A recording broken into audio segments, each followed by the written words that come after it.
All right, all right, all right. Hello, Detroit. Okay. Sorry, I was born with a defective sense of humor. So, what we're going to talk about over the next hour and 15 minutes is a style of programming that many people use, but it's going to be new to a lot of the people who have been working in the Sharepoint space, especially developers. I think some of you have kind of been seeing the writing on the wall, over the last couple months, and some people kind of found out this week, that the big Microsoft strategy has moved to apps. And what does that mean? You've been writing code that runs on the server for the last 5 years, and now they tell you all the rules have changed. And you're not supposed to run code on the Sharepoint server. You're supposed to run code that runs inside the browser and runs over, across the wire in your own remote web. So what we see now is that all these skills, that we really could get by without, are now very essential in terms of, client-side development. So that's what the gist of this talk is all about. So we're going to start by just looking at some of the fundamentals of REST. What is REST? What are the things I really have to keep in mind? We're going to be using a couple different utilities along the way. In particular, Fiddler and the IE developer tools. I want to make sure that people have a pretty firm understanding of those. And then we're going to move over and talk about OData. And we'll just start with just the fundamentals of what is OData.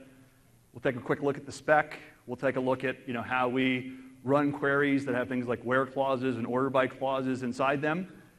We'll do, hopefully, plenty of work with writing code, both in JavaScript and C# that uses REST and OData. And then we'll finish up with a quick discussion of OAuth, but the OAuth discussion will be pretty brief because the next 2 sessions I'm doing right after this, both in 2 different rooms other than this, by the way, are going to be basically based on OAuth. So I'm just going to probably spend about 5 minutes at the end kind of introducing what OAuth is and spend more time on the other things that I'm not covering in other sessions. Okay. Now, let's go back to a different time, different place. Gosh, I remember it was back in 1995. I started working with this company called Developmentor. I remember that year. That was the year that people, waited overnight for Windows 95. And if people tell you that Apple created the idea of making their customers pathetically stand in line overnight, no, it was Microsoft, way back 17 years ago. So anyway, I worked with all these guys that have really, really big brains. Don Box, Chris Sells, Tim Ewald, Keith Brown, Fritz Onion, Aaron Sconard. And I guess I kind of felt I had the teeny brain. Well, actually, I had Jason Masterman and Brian Randall with me. We were the VB guys, and they always made jokes that we were the remedial guys. But there was some dysfunction there, and the dysfunction, was really caused by smartest guy in the room syndrome. Everyone had to be so super smart. Okay, now it turned out that Don went off to Microsoft, and as he was at Developmentor Microsoft, he started working on this specification, which is called SOAP, which at first was named Simple Object Access Protocol. Now, Don's background was COM, and then .NET was a very new thing in town. Before that, here's a history lesson, sorry. But back in the 90s, we had COM over on the Microsoft side, and the other side had Corva, and we'd argue which one was better, and history showed that they were both kind of stupid, and they both went away. But we had this issue where Don and about 5 guys, went and created this protocol, Simple Object Access Protocol, and it's just so ironic that they put simple at the front of that. Because it was over-engineered. So they're thinking, okay, for hello world, obviously we have to take this object graph of a collection of customers and invoices and invoice details, and we need to be able to basically put them across the network and basically rehydrate them on the other side. So one of the things that people figured out when they used SOAP is it just was really, really hard. It was the opposite of simple. So they didn't use the standard HTTP verbs. They created their own HTTP verbs. Problems with firewalls. And then you had just to parse together tons of XML. And you had to put it inside the body and inside the headers. So it just became a very hard thing to use. So then, I guess about 2005, 2006, I heard all these people, giving me this advice. Don't use SOAP. You need REST. Don't use SOAP. You need REST. So after sleeping until noon and not showering for a year, my software didn't get any better. then what I discovered, it wasn't really a hygienic suggestion, it was really more of a software architecture suggestion. So there's this guy in industry, guy with a pocket protector and a slide rule, kind of came up with these rules of, here is a much better way for us to create connected systems. And so that's what started REST. Now, with SOAP, what was funny is that its acronym status got revoked because it wasn't simple. But look at REST. You know, that started off the bat with acronym issues. Kind of it's an acronym violation using RE. Okay, I digress. But the idea is it's much simpler than SOAP, and it's just based on these HTTP request-response pairs. You know, let's keep it really simple. And so what we're going to do is we're going to have the client just send requests and get responses over HTTP and HTTPS. Now, there's this idea of resources. So I'm a client, and I'm going to be calling over to that thing on the other side. There's some type of a resource. It's a customer. You know, so we're never going to move the customer across the wire. We create a representation of it. And the idea of a representation is I use text, HTML, XML, JavaScript, object notation, and that's what allows me to create the things that are actually going to pass back and forth across the network. Okay, now, the resources aren't moved, but they're basically modeled by representations. Now, when we create, you know, what we call as a RESTful web service, it's just basically a web service that's implemented with HTTP and/or HTTPS according to the principles of REST. So the first thing we have to understand is what is the URL, or what we call the URI. So there's going to be this base URI to where basically the REST service lives, and then there's going to be some type of a resource path that might basically represent a customer, or it might represent a SharePoint site, or a SharePoint list, or a SharePoint item. And then there's going to be query options. You know, so what REST is really big on is using query strings to basically pass things like the where clause and the order by clause. Another thing is going to stick with the standard verbs that are just part of the HTTP specification. Let's not create our own new verbs and have all these issues, you know, with firewalls just say, I don't understand the verb, I'm not letting you through. Now, the data is going to be passed back and forth via representations. And then when you create a REST service, well, you kind of create an API because you basically have a base URI, and then you're going to have all these different resources and all these different options. And so what we'll see is I could create a custom API, which is going to be the first demo that I show you. But I could also take one of the standard REST APIs, that's what OData is, and implement that as well. Okay, now before we move on, let's talk a little bit more about representations.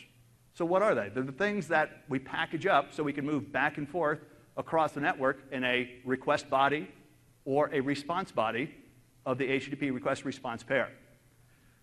Now, they're really not the same thing as the resource. You know, they're conceptually separate, and common uses of representations use text, XML. They use a special form of XML called Atom that we'll take a little bit of a look at, and also JavaScript object notation, or JSON. Now, these things are identified by the party you're sending it to using these things called internet media types. So these things started off as MIME types, but as soon as they added support for audio, they realized that MIME wasn't a good use. Okay, another bad joke, I apologize. But they define basically what's inside the body of the message. So we have things like text HTML, text XML, and then some of them are preceded by application to say they're specific to a certain type of application. So we have application/XML, application/atom /x.x+xml, and then JSON. Now, when this comes, you know, into our, you know, perceived focus as a developer, quite often is when I'm getting ready to send a request to the REST service, I might have to set the content type. You know, for instance, I package up some customer data, and I'm basically sending an HTTP request that's going to add a customer. And I can use XML, or I can use atom+xml, or I can use JSON. But I have to set the header, which is the content header in the request. So when it hits the REST service can look at the content type and say, hey, I know what to expect inside there. Okay, another important header is the accept header. the client sends the accept header saying, when you send something back to me, here's what I want. And if you say something like accept, star.star, you're basically saying, pass me anything you want. But we can also be very specific in our accept headers and basically say, just pass me XML or atom.xml or JSON. Okay, now, next thing we're going to look at is the two common internet media types that we deal with in SharePoint. So we have atom+xml, which is short for atomic publishing, which is basically an XML vocabulary that got popular back when RSS feeds became popular. It's actually two specifications, merged together, one for RSS, feeds, and the other one for posting, basically with a write-back capability. And the accept is going to be application/atom+xml. And then the other thing that has gotten to be very popular lately, arguably more popular than atom+xml, is JavaScript object notation. And so the idea is that we can basically take JavaScript code that defines an object, and that object could have child objects that have grandchild objects, so we can nest things, as deep as we'd like. And we pass it across the network as a string. But over on the other side, this is highly beneficial when there's programming in JavaScript, because it can take that string and rehydrate it as JavaScript objects, and then it gets to be easy just to say object.property1, object.property2. Now, sometimes you're using C#, and you might still, use JavaScript object notation by choice, or the fact that the web service you're dealing with gives you no other option than to use JSON. So really, JavaScript object notation is highly desirable to use in JavaScript, and it's, it's okay to use in C#, and sometimes you have to. Okay, now, here are the tools that I want everyone to embrace if you haven't already embraced them. Well, obviously, Visual Studio. And I'm going to be showing some examples in both client-side JavaScript code and server-side C# code in this session. If you haven't embraced jQuery, the time is ripe. You're going to see if you create a new SharePoint hosted app, they automatically add the JavaScript core library source file, and they add links to it inside there.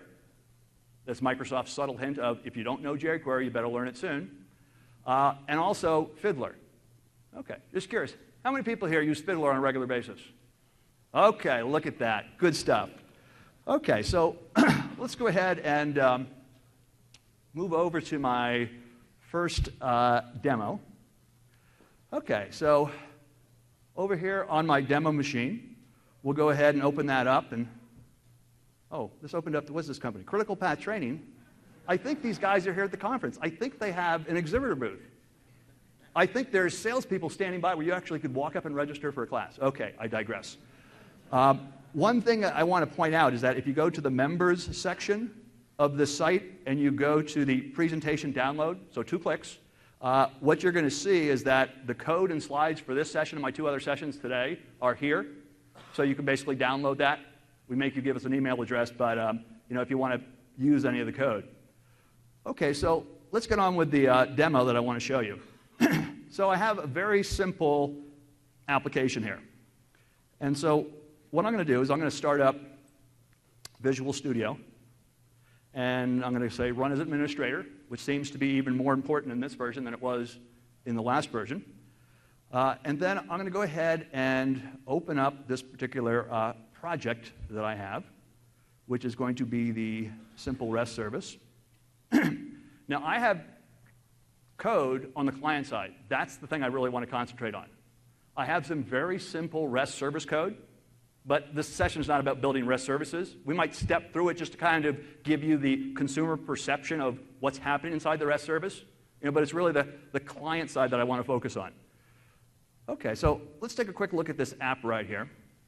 And as I look at this particular app, I wanted to kind of keep things fairly simple as far as the UI goes. So I just have a couple command buttons, and I have a result. And then I have a JavaScript file.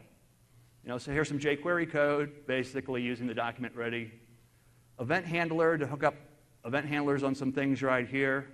Now, I'm going to be using the jQuery AJAX method. And note that if you haven't used it before, it caches by default. And if you're trying to do demo work and you click it and you change your code and you go back and click it, nothing's working, because you got to basically turn the caching off, if you're changing things on the fly. Okay, well, let's go back here. And before I start this up, let's go ahead and take our little friend Fiddler. And we'll just kind of do hello world here by going back, taking Fiddler, and removing everything that's inside there. And this first request right here, pretty simple request. And so when I start using this, you can see things like the raw request and the raw response. If it's encoded or compressed, you might have to come down and put something inside there. So one thing that you can see with this code right here is that jQuery allows you to reference something like a div on the page. And then one of the simplicity methods that calls the equivalent of the AJAX method behind the scenes is load.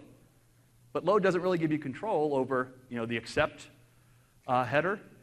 But you can see here that when we use this, if we go back and we take a look at the accept header right there, you're going to see that the accept came through and basically said, give me text HTML or anything else. Okay, now if I go and I want to call things explicitly, here I want to get some HTML back. And so what we're going to do in this case is now we're going to call into this web service. So what I wanted to do is just create things that are real simple. So I created a getCustomers list.ashx. And if I go take a look at that right here, you can see that when someone implements the web service that you're going to be consuming, they typically do things like they look at the accept types. Note that you can pass multiple accept types. And this web service sees if you've asked for text HTML, it's just going to create an HTML document and send it back to you. Okay, well, let's say we want to do something different. Let's say that now what we'd like to do is we'd like to get something back as XML. So here, you have to use the AJAX method. There's things like getJSON, load. What you find is those other things are convenient things that just don't give you the control that you need for Sharepoint.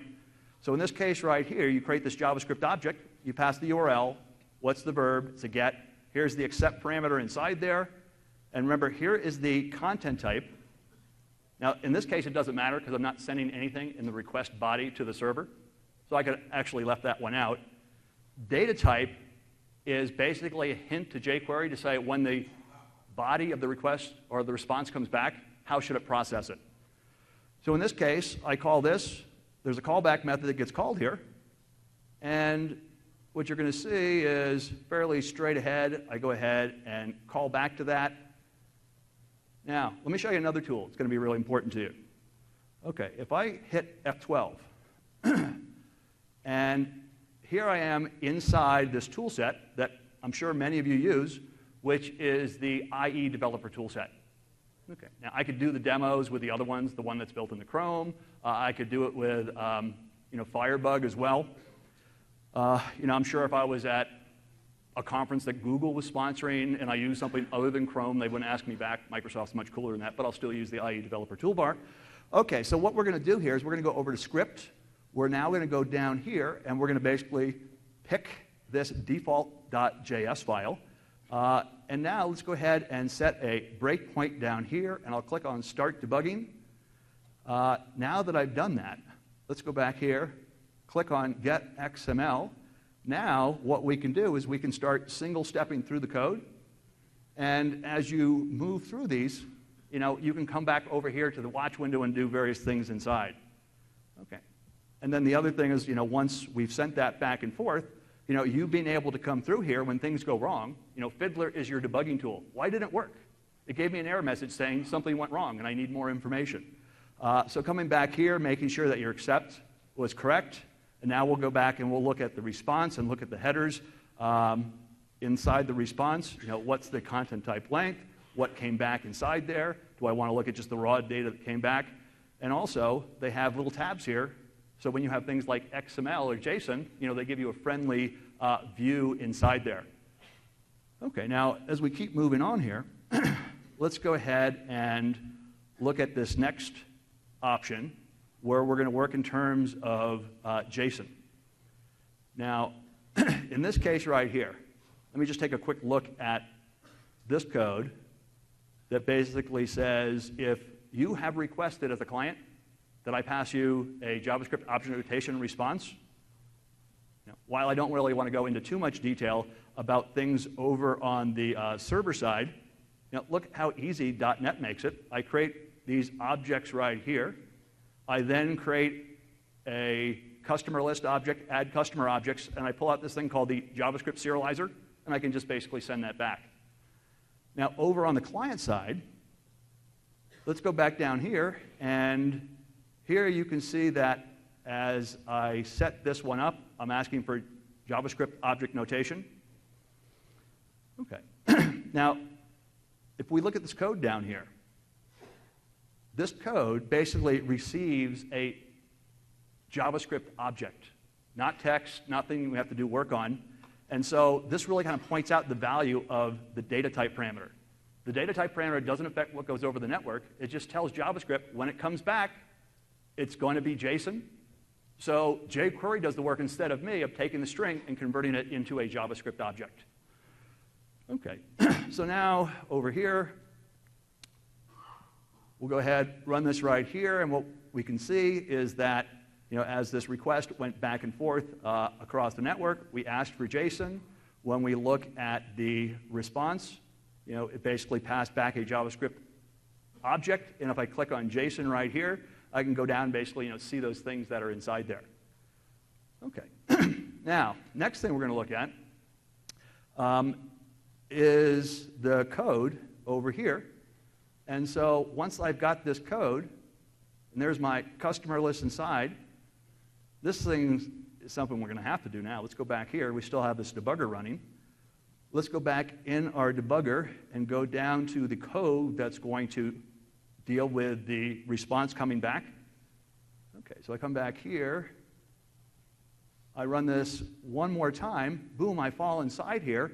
Let's go back over to the locals window. Let's look at this JavaScript object and being able to get the debugging information inside here gets to be essential, especially when you're so used to C# and strongly typed assemblies that just hand feed you with IntelliSense everything you need to know, and then you go over to JavaScript and it's like go fish. And this becomes your best way to kind of see that JavaScript object. What are the properties? What are the methods? How do I get to them? And I find this to be an indispensable tool to be able to get the kind of information back. Okay, now the next thing we're going to look at is query options. So here I have this set of different customers inside. And once again, we're going to kind of peek into the world of the REST service implementer. So in this case right here, we have someone who's implementing this.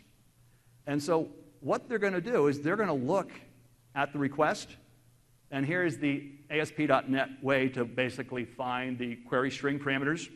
And we're going to look for something which is living.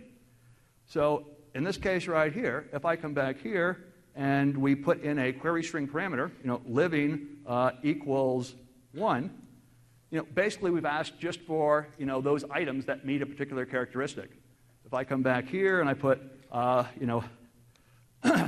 living equals 0, we're going to pull the other one back. So I've just showed you a very simple example of a single query string parameter. But when people create custom APIs, they don't want just one parameter. They want a second and a third and a fourth and a fifth possibly. But you setting these query string parameters gets to be a very important aspect. Okay, the very last thing I want to look at in this initial demo is let's create an object over on the client. Let's say the scenario is I want to create a new customer object. So what we need to do is we need to package it up as a JSON type.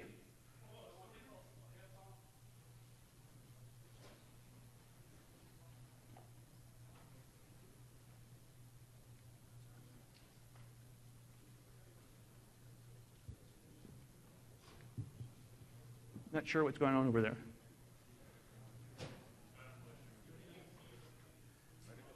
Okay, we have a medical issue. We're just going to wait until we can somehow resolve this issue over there.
go ahead and resume.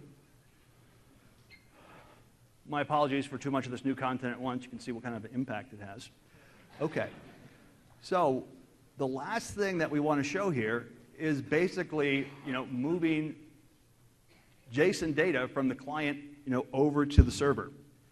So let's go back and take a look at the client side. Now I could have created a form for the user to input data. So I kind of made things simple just by hard coding in some information here. There's my customer, and built into the browsers is a JSON object, and we can call stringify to take our JavaScript object and turn it into a string based on JavaScript object notation. Now this time, when I set up the call to the AJAX function, there's the URL. This is going to be a post. This is going to be JSON, and you can see that I use the data parameter to pass that inside there. Now, you have to specify the content type in this case because the request has content, and the server has to know what type of content you're passing across. And so in our case right here, let's go ahead and take everything and remove all the stuff inside here. And then we'll come back here, and we'll have a post. And what we can see is that back here in Fiddler, if we look at the raw data going across the network, it's just simple. And then what's the response that comes back? In this case, we've just kind of passed back the customer, maybe over on the server. We generate a primary key that the client needs, so we pass that back on the other side. Okay, so that first demo was just to kind of cover all the different things that we have to know before we even get to Sharepoint, which adds tons of extra complications, into the story. So we've covered just some of the basics of REST. Now we're going to move on to OData. Now, with OData, we have this new API. Some of you as old as me, DAO, RDO, ADO, ADO.NET. This is just the next thing in the chain, except now it's not stylish for you to use an in-process DLL. Instead, we want an API of a REST service across the internet. So OData, is the new data access API for when we're using HTTP-based clients. Now, OData is going to standardize the things you would expect in a data API. A way to get back a customer list, and to add a where clause and an order by clause. Now, it's based on this specification, which you can basically look at www.odata.org. I've got a lot of information from the spec inside my slides, so I'm not going to go there in this demo, but I really encourage you to go to that site because it's got just great information in it. Okay, now,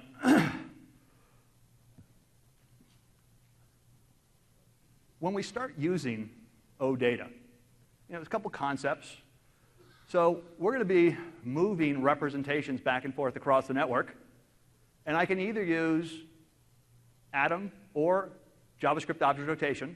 Both are supported. And what are we going to move back? So the representations we have are things like collections of entries, and we have an entry, which is something that maps to a record in a database or an item in a SharePoint list. Now, when we start getting our hands around OData, we've actually covered 50% of it. Just understanding REST and how to do gets versus posts, how to take data and put it into JSON or Atom and then send it across and requests, and understand how to deal with it when it comes back in responses. That's half the game. So read operations are going to map to gets. Insert operations are going to match to the HTTP post. Update operations map to put, but put's kind of funky. Let's say you have a list item that's got 20 columns, and you want to update 3 of them. If you use put, all 17 other columns go back to their default value. So we have one called patch. Patch basically says, here are the 3 columns I want to change, leave everything else alone. Note that SharePoint 2010 also has some REST support, nowhere near as extensive as 2013. And that didn't use the patch verb, it used merge. So if you've used SharePoint 2010, stop using merge and use patch. They both have the same functionality, it's just patch is a more standardized and part of the newest OData spec. And then there's an HTTP delete for delete operations. Okay, now, When it's time for us to create the URIs that we're going to use, basically we're just going to create them according to the rules of REST. There is some service root URI, and in many cases it's going to have an SVC extension. And then there's some type of a resource path. And so the resource paths have to be created by the REST service according to a standard set of rules. But the way that resource paths work in SharePoint is different than they work in other things. So you have to learn a lot of SharePoint-specific things to get at the resource paths. And then there's query options, which once again, the SharePoint team created according to the rules of REST, but they're very specific to SharePoint. Okay. Now, when we start doing things and making OData calls into SharePoint, maybe I want to start getting data back. So here are our parameters. Note that all of them start with $signs. So there's the $select. That allows me to pick which columns I want. I want to query a list with 10 columns, but I only want 3 columns back. So I say, question mark, here comes my query string, $select equals column 1, comma, column 2, comma, column 3. Filter is what allows me to add the where clause inside there. In this example, we have $filter equals, starts with, column 1, comma, value I want to search on. There is an order by. Note that we have top and skip. Top says, give me the first 10. Skip says, skip those and give me the ones after it. Now, if you look at that second line after skip 5, and then give me the top 5, that gives us a basis for paging. Give me the first 10, then the next 10, then the next 10, just by incrementing the skip number. And then when we get into some more advanced topics, there's also an expand, where I could basically specify 2 different collections that have a association or relationship between them. Give me categories, but then expand into products. Okay, now, here's just a little bit more drill down. Here's all the stuff that you can go and find on www.odata.org. I just copied this stuff into Excel and made it pretty. But note that when you use the filter, there's lots of OData, not SharePoint-specific stuff that you're going to follow. So here's the things where the SharePoint team kind of had to follow the rules of implementing the behavior, behind these different functions inside there. Okay. So what we have here is we have, using the filter parameter, we have lots of string functions inside there. Substring of, ends with, starts with, length, index of, replace substring, and then just a couple other miscellaneous functions, for dates, for doing math, and for looking at types.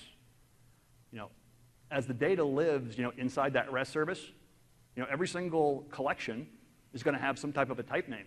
So I can also go and do queries, based on the type name inside there. Okay, so now that we've seen some of just the generic principles of OData, let's apply them to SharePoint 2013. So back in SharePoint 2010, we got the client object model, client SVC, and we never programmed directly against client SVC.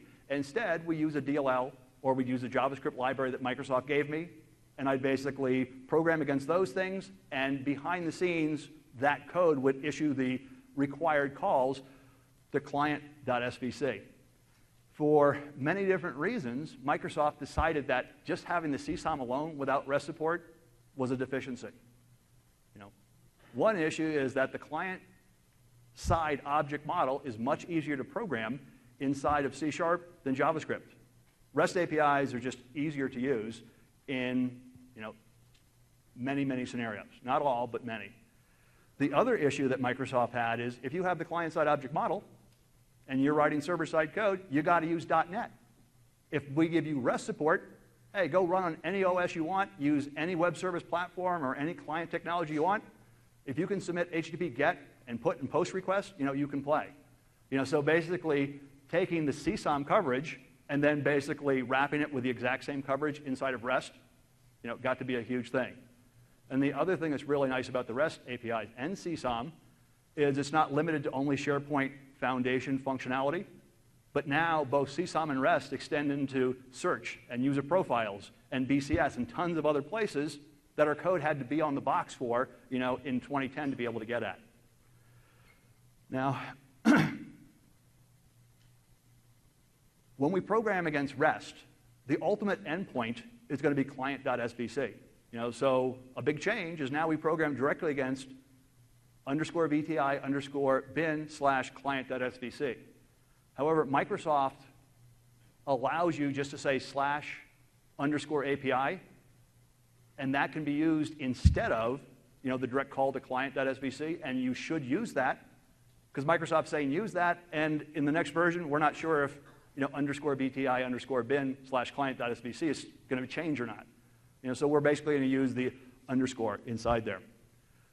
Okay, so now if we look at this top URL, HTTP wingtip server / I could use _VTI_bin/client.svc. So that becomes my base URL. And then what comes afterwards is going to be an object mapping that SharePoint supports. But what we want to do is we want to use the _API/web. Now, here's some examples of what we can get inside there. API/web. Give me information about the current site. API/web/list. Give me information about the lists. So learning all the different ways that SharePoint does the object mapping, is what's going to be important to you. Okay, now we can get some testing by doing things through the browser. Microsoft did some changes between Beta 2 and RTM that makes this demo a little grungier than it was in Beta 2. In particular, when you execute calls to the browser, the default experience often doesn't show. And I'm going to show you a little kind of trick to be able to get there. Okay, so let's go ahead and get to this next demo right here. And so inside of this demo, let's leave Fiddler up and alive for a second.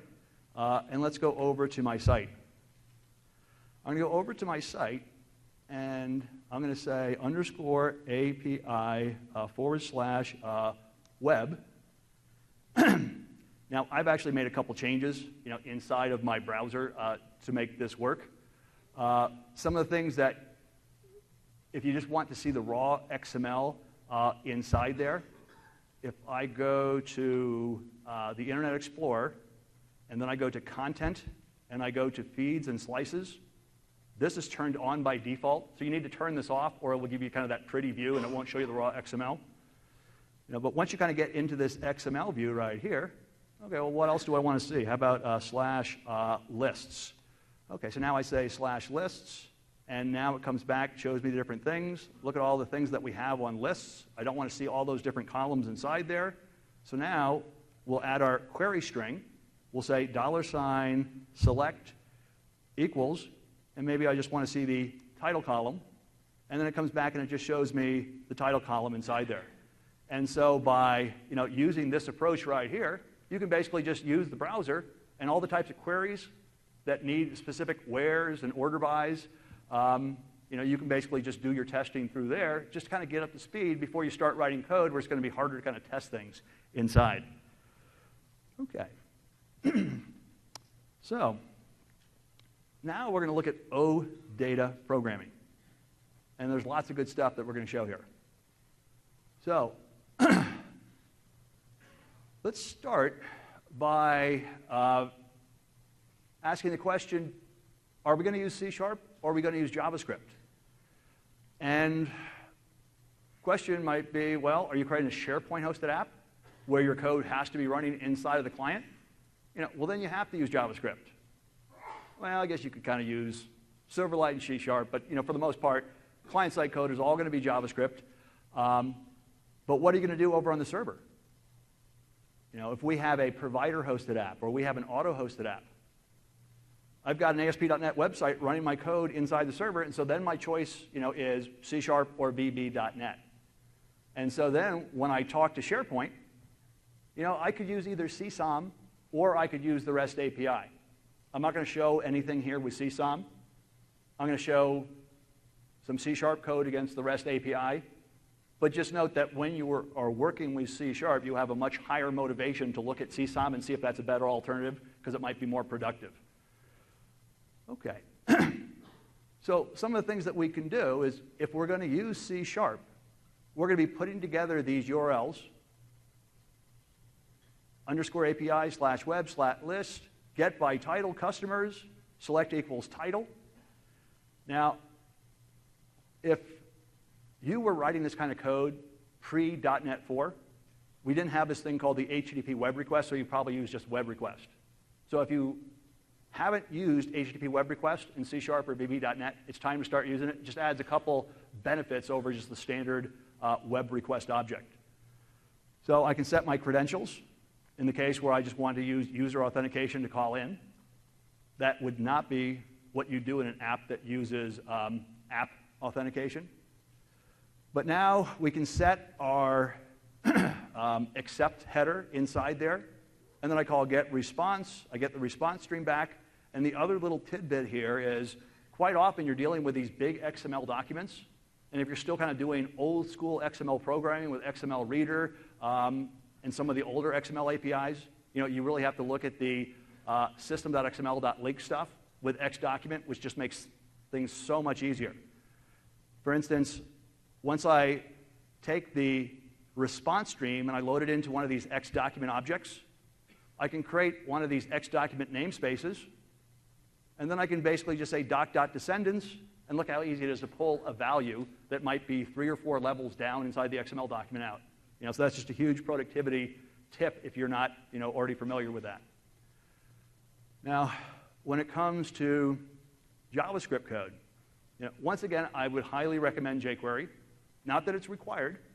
You could use the web request that's built into ASP.NET Ajax. There's ways just to do it in raw JavaScript.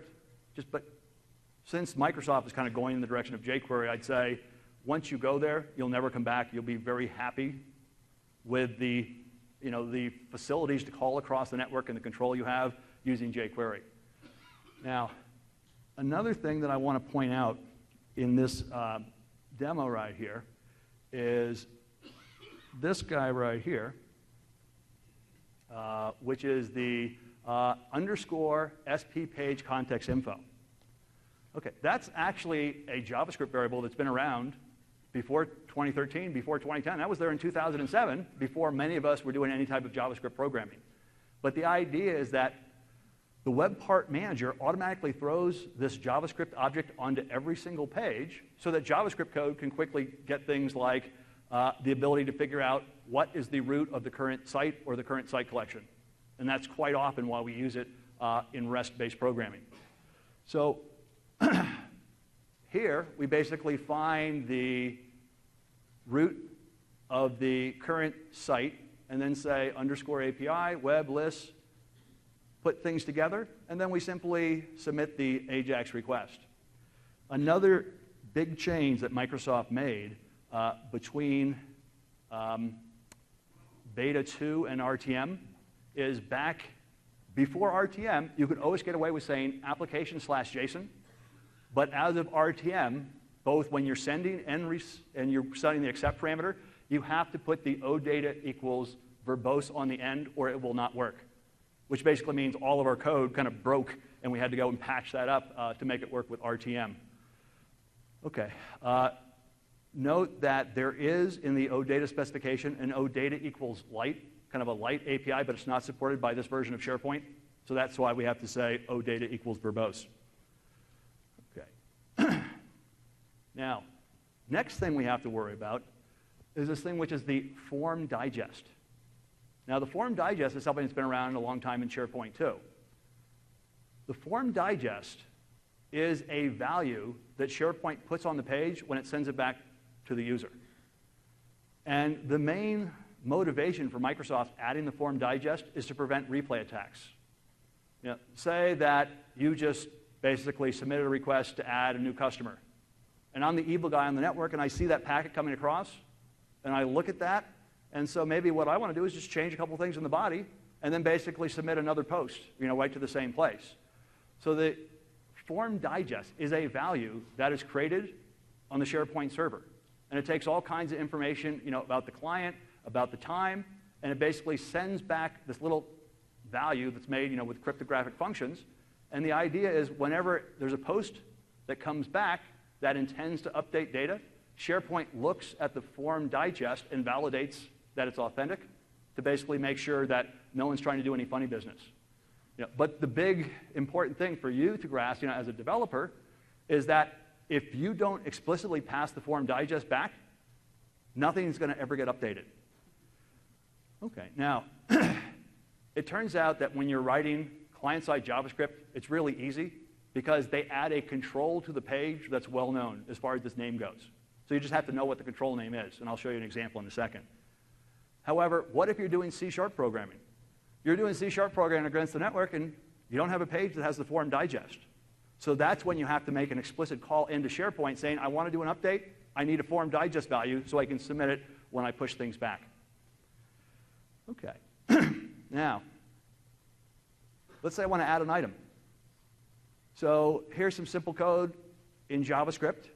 And the first thing you have to do is you have to basically set your URI to basically a resource that maps to the list that you care about, which in this case is web/list, get by title, customers/items. Note that there's no query strings when you're adding. There's query strings when you're pulling data back. Next, I have to deal with the request headers. So I set my accept header. And then second, I have to include a special header, which is x-request digest. And if I look over here at, what is this thing right here? So there is a control that the standard master pages add, which is __request digest. And the pound sign on the front of that is just the jQuery way to basically grab a HTML element by its ID. And then I basically just call a value on that and set it to the XDigest property inside there. Another thing that will be very new to many of you is when you want to add items, you have to know the type of that target list. And the type isn't contact list versus announcements list. If I create two different contacts lists, each one will have a different type. Now, in some cases, you can kind of create the list. For instance, if you create a list named customers, it will create a data type for that list named customers list item. But now when you create a second and a third, quite often they'll have numbers inside. So you might have to query the list to get back the metadata type of the list before you can add items to it. Okay, well now I create the customer data inside here. I go ahead and stringify it, and then I basically just post it back, using the exact same techniques that we talked about, in the first demo. Okay, how about if I want to delete an item? Deleting an item is pretty simple. You have a URI that points to that particular list, and then you have to figure out, what is the ID. So remember in SharePoint, when you create a list and you start adding items, they just get IDs, 1, 2, 3, 4, 5. So that's all that is. It's just basically the integer ID that SharePoint automatically tracks each list item and each document with. Okay, once again, I have to set up things like the accept header.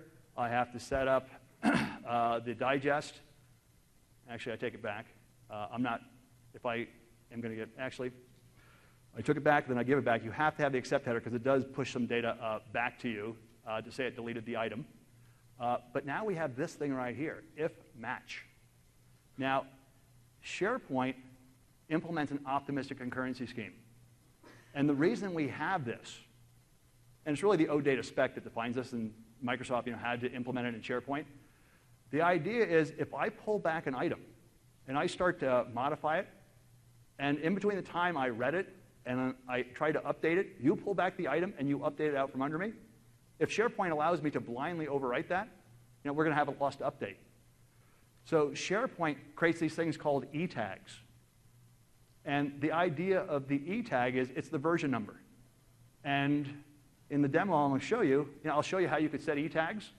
But if you just want to say, like the LAPD, shoot first, ask questions later, you can basically just put the star inside there saying turn off optimistic concurrency, and basically just overwrite it regardless.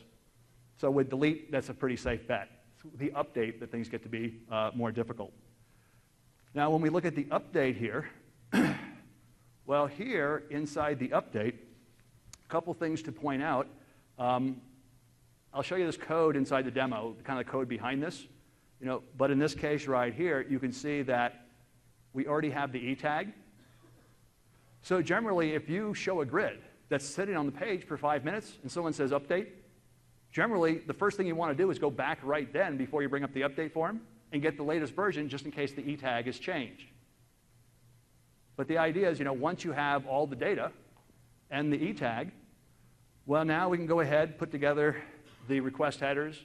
So there's accept, there's the digest, and now here's the case right here where SharePoint and IIS aren't really hip with the merge HTTP verb. Sometimes firewalls aren't either. So what we should do is when we put it inside there, we're just going to use a standard post. However, we're going to tell SharePoint we're using the merge HTTP verb. At least that's how you should interpret it. And the idea is if I have a bunch of columns that I'm not updating, don't set those back to the default value. Leave them the way they are. And then there's the E tag. And if I don't want to deal with E tags for some reason, I could just put star here as well. OK. So I think we need to see a little bit more code here now. So let me go ahead and move over to this other machine. I'll move over to this other machine. Let's go back here.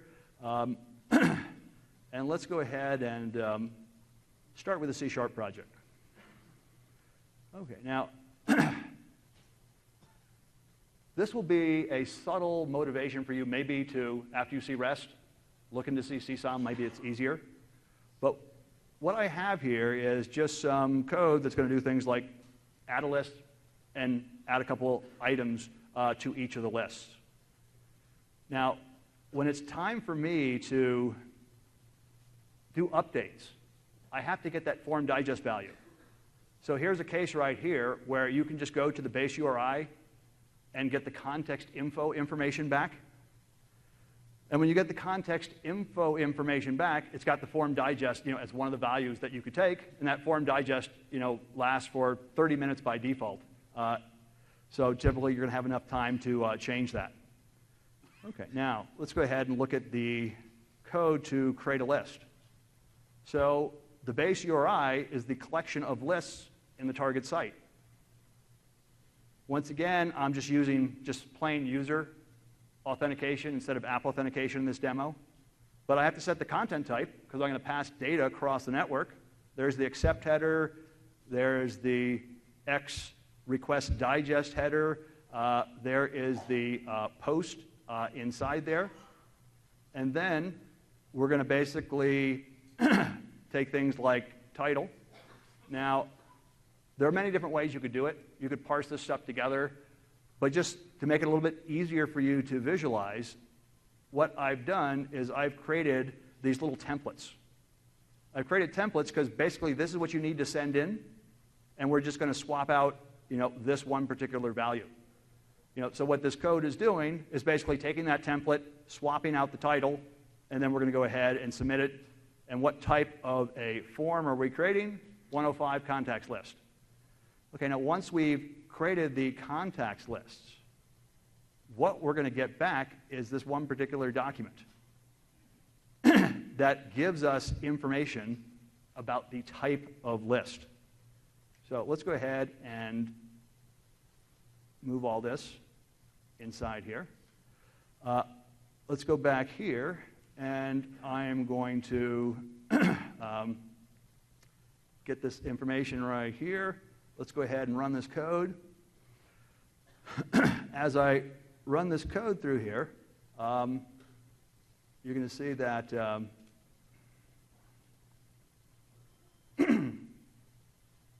see, did it stop or did it just keep going? OK, if I go back here, what you're going to see is that the first thing we wanted to get back was basically the authorization. And so if I take a look at the XML inside there, or OK, I'm sorry, I'm fumbling around a little bit. Let me make this code a little bit smaller. let me go ahead and run this one more time. So what I'm trying to show here, desperately, is that when it's time for me to create the item, basically we've done a post.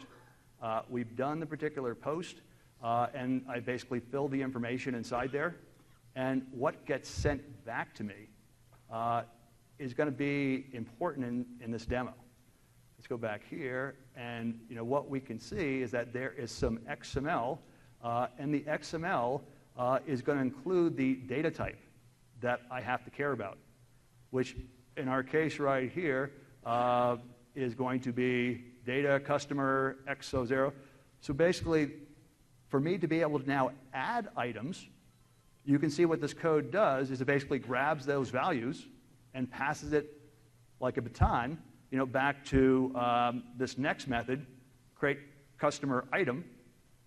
And when we call create customer item inside here, if I go back here to items, and we can see that as I pass this thing inside right here, I've passed this one particular value inside.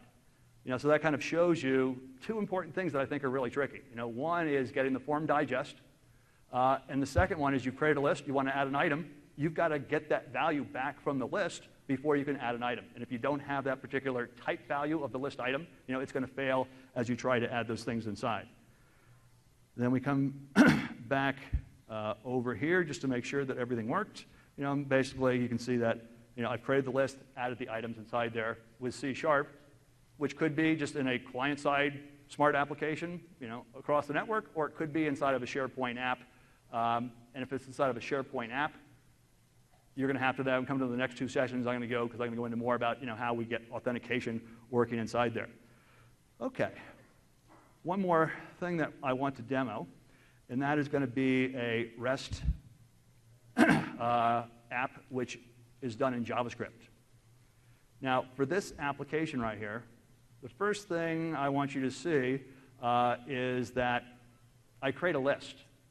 So the SharePoint hosted app gets created. It creates a list inside the app web. So I have some code to basically query against.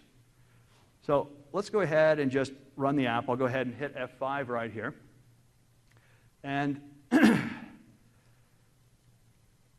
the first thing that we want to take a look at is this code that's inside.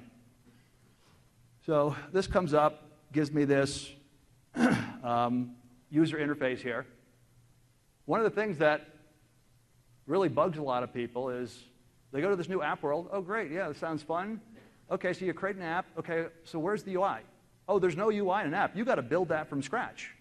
So here's just an example of there's a list inside there, but generally we don't want to use the UI that's built into SharePoint for people to use to see what's inside of our app web. So here's just a case of building the things inside there. So in this case right here, I'm going to basically put some code and event handler behind this one button, and then I'm going to call getCustomers.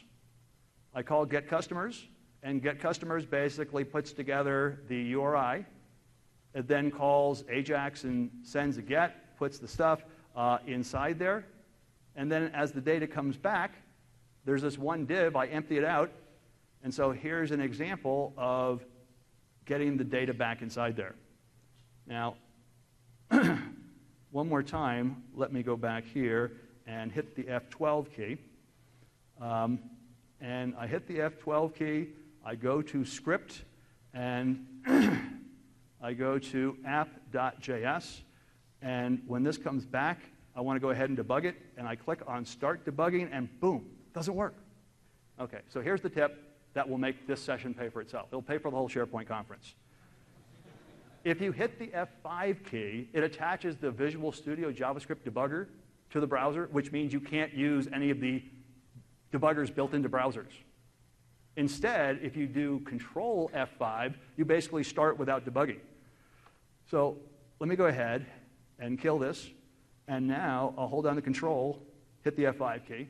If you like the Visual Studio JavaScript debugger, God bless you, it's great. I just find it's a little bit more complicated I think the guys, after they got kicked off the SOAP team, came over and created the, just kidding. Okay. So let's go ahead and run this thing right here.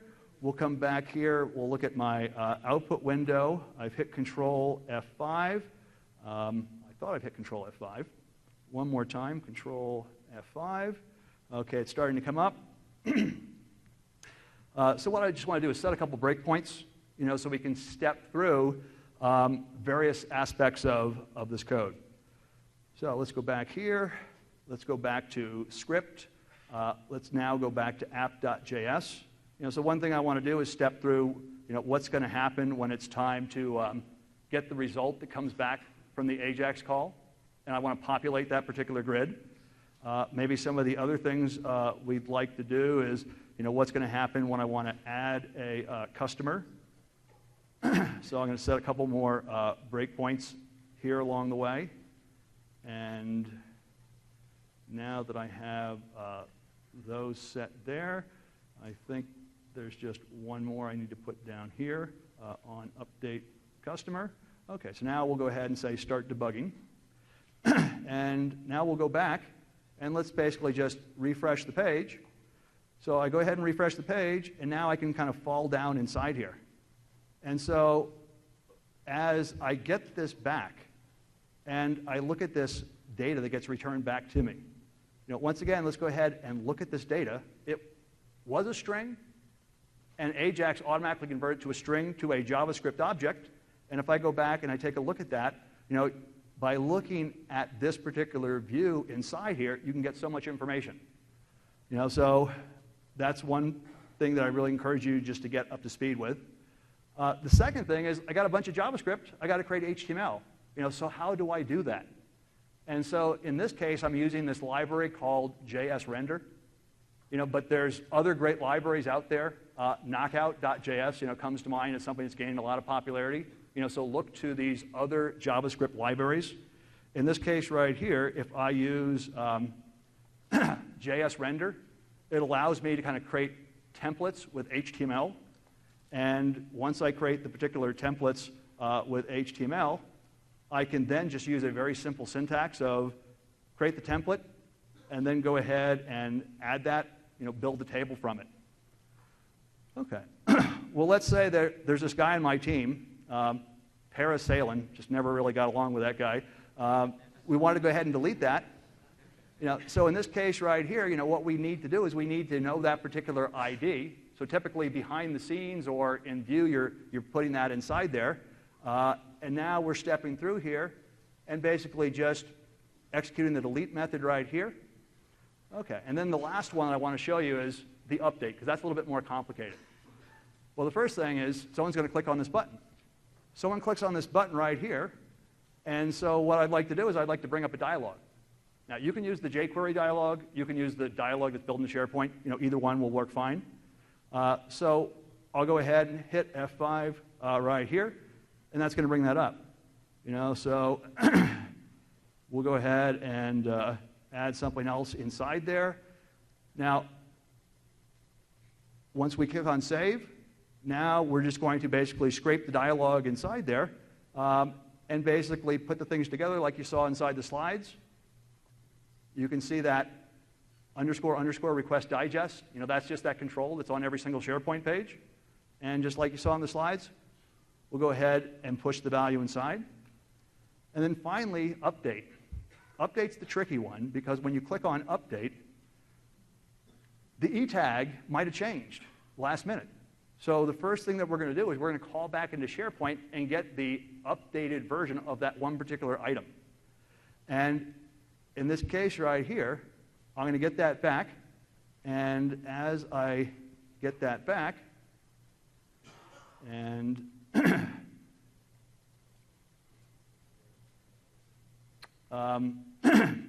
now we're going to go ahead and make a change here. Click Save. So now here is when you see the D results come back in. And in the D results that I have here, what you're going to see is that inside here, you're able to bring back the E tag inside. And you're able to basically pull that out. which is going to make it so that when it's time for you to submit the request, like we're finally going to do, we're able to push that E tag back in. Okay, so that takes us to the conclusion of that particular demo. Let me go ahead and now move on to the last section. Okay, so I think we have about 8 more minutes. And as I mentioned, because I have 2 more sessions that drill down on this last topic, I'm just going to kind of cover this at a high level. So we have OData. Now we have OAuth. So let's kind of start by talking about, before we had apps back in SharePoint 2010, we only had SharePoint solutions. What were the big problems that they gave us? So there's big problems related to security. And that is, you're a developer, I'm the administrator.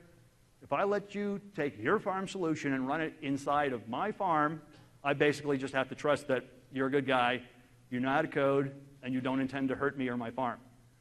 So by default, code runs with the permissions of the current user. However, developers can call that run with elevated privileges. Is there anyone here who has never called that? You're all sinister, I know that. So as far as SharePoint's concerned, code runs a SharePoint/system and can do anything it wants. So I'm the administrator. I have to trust you. And someone says, Mr. Administrator, we'll give you 2 choices. A enforcement policy so Ted can't hurt you, or trust Ted and hope he doesn't hurt you. Which one do you like better? So obviously, that was the Pandora's box of SharePoint that they wanted to cure with apps. Sandbox solutions are equally as problematic. Everyone thinks that sandbox solutions protect everything. They protect the farm, they protect the other site collections, but sandbox solutions don't collect the site collection in which they're activated, because the code always runs as the current user. To activate a sandbox solution, who do you have to be? You have to be basically the site administrator. So the code always runs as site administrator, and you're just trusting the code not to delete every list and document library in the site collection. So the basic problem that we have is that SharePoint solution code can't be authenticated, doesn't have its own identity, therefore we can't configure permissions for it that are separate and distinct from user permissions. Now, in SharePoint 2013, we got this new app model. And one of the big, shiny aspects of this is the fact that now when developers write code and that code calls into SharePoint, SharePoint has a way to authenticate the code and basically look at the app as a distinct security principle apart from the current user. And now what we have is the default policy is that both the app needs permission and the user needs permission to be able to accomplish something. So if the app doesn't have permissions, the app can't do anything. So having the authentication mechanism built in just puts the people who care about security and the safety of a farm in a much better place. Now, as far as what are the requirements for establishing app identity? Well, we have to be in a web application that's claims aware. So Microsoft's also making a big push to start using claims if you're still using classic mode. So SharePoint apps just aren't supported in those.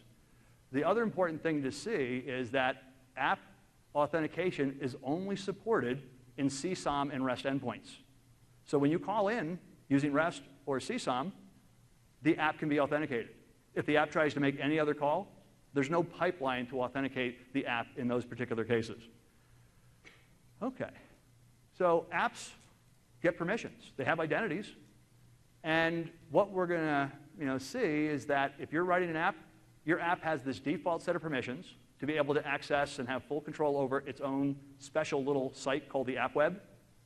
And then you have some very limited read permissions on the host site where it got installed.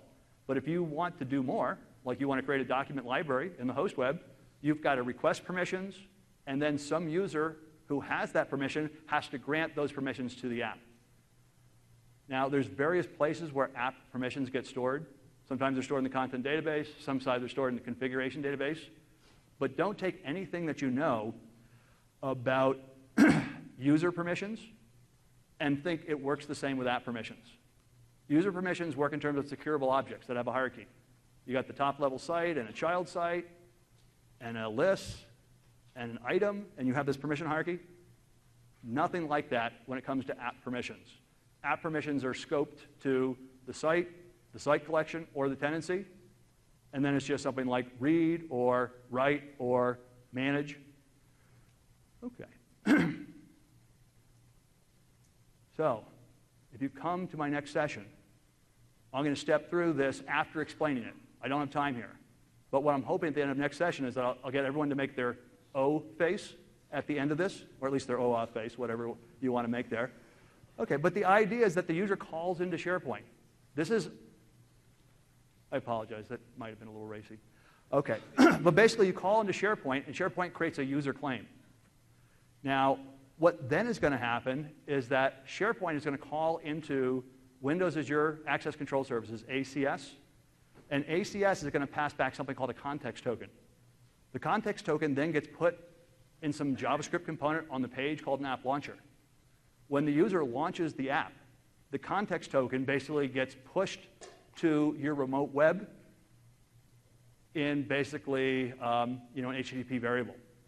So what then happens is the client app can take the context token and use information inside there to go back to ACS and get an access token. Once you get the access token, you're then going to be able to make REST calls and CSOM calls into the SharePoint host and be authenticated as a particular app identity.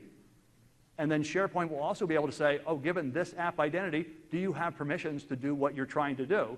If so, you'll succeed. If not, you get access denied. Okay. So that takes us to the end of our session. I think we're right at time, so thank you very much for coming. I wish I could answer questions, but I got to run to another room. Thank you.